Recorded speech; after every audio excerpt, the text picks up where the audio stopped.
51 साल काम करने के बाद भारत लौटा व्यक्ति। नमस्कार, मैं हूं प्रिया झा। स्वागत है आपका हमारे चैनल यूएई खबर पर। दुबई से केरल के रहने वाले थय्यिल अब्दुल गफूर, जिन्हें लोग प्यार से असली गफूर भी कहते हैं, आखिरकार 51 साल बाद अपने गांव लौटे हैं।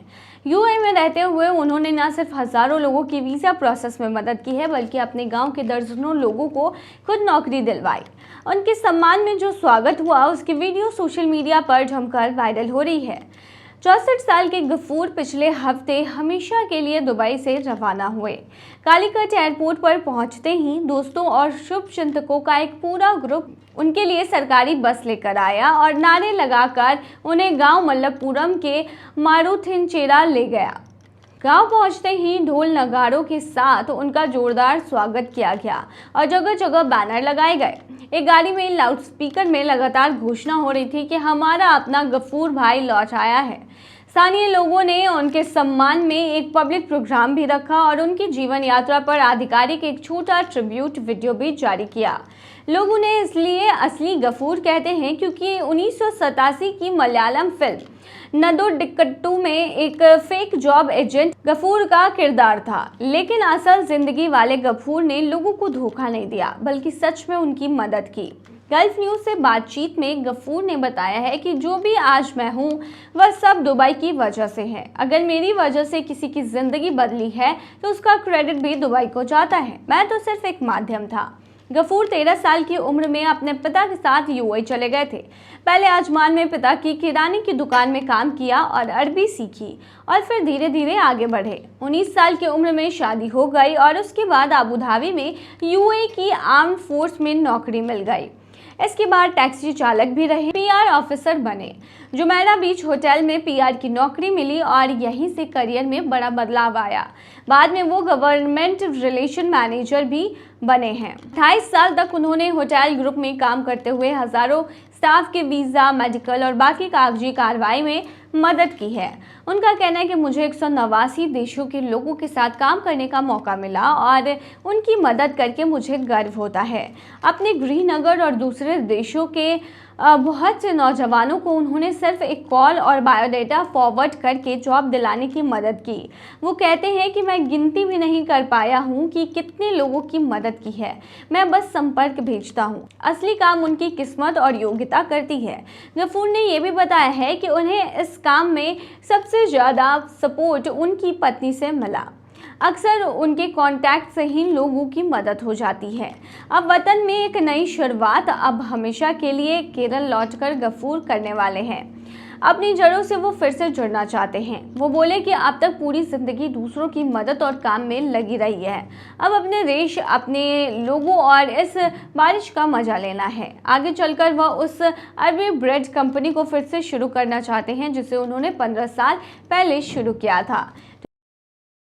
दुबई में भारत के मजदूर को कितना मिलता है पैसा? दुबई एक ऐसा शहर है जो सिर्फ अपनी चमचमाती इमारतों और आलीशान लाइफस्टाइल के लिए नहीं, बल्कि भारतीय कामगारों के लिए रोजगार के बड़े मौके के रूप में भी जाना जाता है। हर साल लाखों भारतीय बेहतर कमाई के सपने लेकर दुबई जाते हैं, लेकिन असली सवाल ये है कि वहाँ जाकर कितना कमाते हैं, कितना खर्च होता है और आखिर में बचत कितनी होती है। दुबई में भारतीय वर्कर्स की कमाई उनकी नौकरी और स्किल्स के अनुसार अलग अलग होती है। आमतौर पर अगर आप एक लो स्किल्ड वर्कर हैं, जैसे कि ड्राइवर, क्लीनर, हेल्पर या कंस्ट्रक्शन वर्कर, तो आपकी सैलरी 800 से 1200 दिरहम के बीच हो सकती है। वहीं स्किल्ड वर्कर्स जैसे इलेक्ट्रीशियन, प्लम्बर या मशीन ऑपरेटर को 1500 से 2500 दिरहम तक मिल सकते हैं। अगर हम रुपयों में बात करें तो एक दिरहम की कीमत लगभग 22 से 23 रुपये होती है। यानी एक मजदूर को लगभग 20,000 से 60,000 तक महीने की सैलरी मिल सकती है। कमाई के साथ साथ दुबई में रहना भी सस्ता नहीं है। हालांकि कंपनियां अक्सर वर्कर्स को रहने और आने जाने की सुविधा देती है, लेकिन फिर भी खाने पीने और बाकी ज़रूरतों पर खर्च होता है। आमतौर पर एक वर्कर को महीने भर में 400 से 600 दिरहम तक का खर्च उठाना पड़ता है। इसमें खाना, मोबाइल रिचार्ज, कपड़े और छोटी मोटी चीज़ें शामिल होती हैं। अगर कोई वर्कर हर महीने करीब 1500 दिरहम कमा रहा है और उसमें से 500 दिरहम खर्च कर रहा है, तो वो आराम से 1000 दिरहम यानी करीब 22,000 तक बचा सकता है। कुछ वर्कर्स ज़्यादा शिफ्ट में काम करके ओवर टाइम भी करते हैं, जिससे उनकी कमाई और बचत दोनों बढ़ जाती है। अधिकतर भारतीय कामगार हर महीने अपने परिवार को पैसे भेजते हैं। दुबई से भारत पैसे भेजना आसान और सस्ता होता है। यही कारण है कि दुबई में काम करने वाले भारतीय अपने गांव घर की आर्थिक हालात सुधारने में बड़ी भूमिका निभा रहे हैं। क्यों पसंद करते हैं दुबई? तो बता दें कि टैक्स फ्री इनकम होती है यहाँ पर। दुबई में कमाई पर कोई टैक्स नहीं लगता। ज़्यादा कमाई के मौके, ओवर टाइम और एक्स्ट्रा काम का पैसा मिलता है। नज़दीकी दूरी होती है, यानी भारत से दुबई की फ़्लाइट करीब 3 से 4 घंटे की होती है। कई कंपनियों को वहाँ पर ज़रूरत होती है। दुबई में निर्माण, होटल, ट्रांसपोर्ट, सिक्योरिटी जैसी कई इंडस्ट्री में वर्कर्स की डिमांड बनी रहती है और इसीलिए भारतीय मजदूर यहाँ से उठकर जाते हैं दुबई में काम करने के लिए। वहाँ जैसे तैसे रहते हैं और पैसे बचाते हैं और घर पैसे भेजते हैं।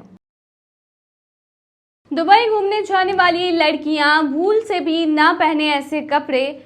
जाने क्या है यूएई के सख्त नियम। दुबई में दुनिया की सबसे ऊंची इमारत बुर्ज खलीफा मौजूद है, जिसे देखने के लिए दुनिया भर से टूरिस्ट आते हैं। बुर्ज खलीफा समेत यहाँ की ऊंची इमारतें, नाइट लाइफ, शानदार शॉपिंग मॉल और तरह तरह के लजीज जायकों के कारण ये शहर फेमस टूरिस्ट डेस्टिनेशन में से एक है। यूएई का दुबई शहर भले ही भारत के कई शहरों से ज़्यादा डेवलप है, लेकिन यहाँ पर कुछ ऐसे नियम हैं जो आपको हैरत में डाल सकते हैं।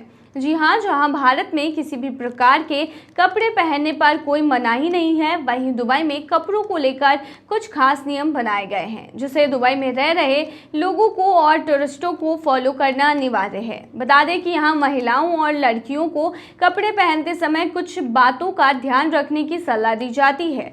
तो चलिए नियमों के बारे में आपको बताते हैं। दुबई संयुक्त अरब अमीरात का बेहद आलीशान और खूबसूरत शहर है, जिसका आधिकारिक धर्म इस्लाम है।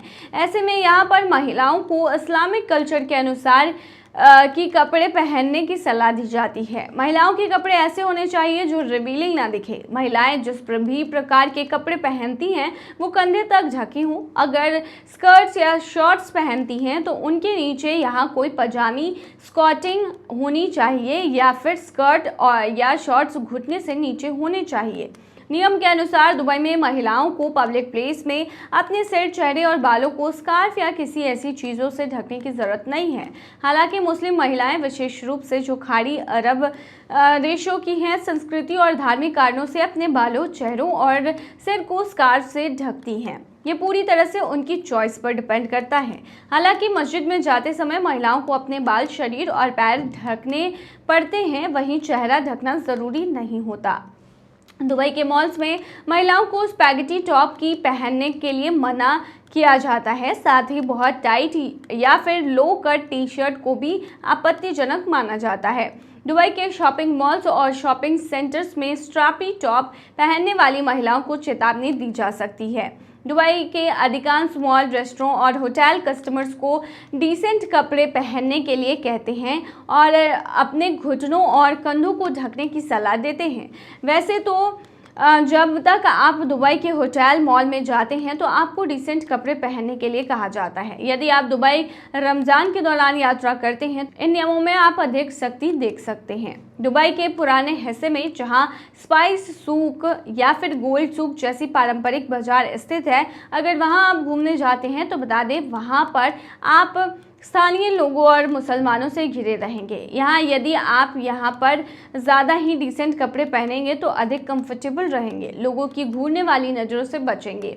यदि आप अमीरात के कुछ ग्रामीण इलाकों में जाने या किसी मस्जिद में जाने की योजना बना रहे हैं तो बेहतर होगा कि आप स्लीवलेस ब्लाउज और शॉर्ट्स होटल में ही छोड़ दें। पुरुषों और महिलाओं दोनों के लिए हाथ और पैर ढकने की सलाह दी जाती है और महिलाओं को भी मस्जिद के अंदर अपने बाल ढकने होते हैं। तो देखिए, ऐसा नहीं है, दुबई में अब बहुत ही छूट दी जाती है कपड़ों को लेकर। आप बहुत सारी जगहों पर अब शॉर्ट ड्रेसेस भी कैरी कर सकते हैं, लेकिन आपको माहौल देखना होगा, उसी के हिसाब से आपको कपड़े पहनने होंगे। तो ये थी तमाम जानकारी। बने रही ऐसी तमाम खबरों के लिए यूएई खबर पर।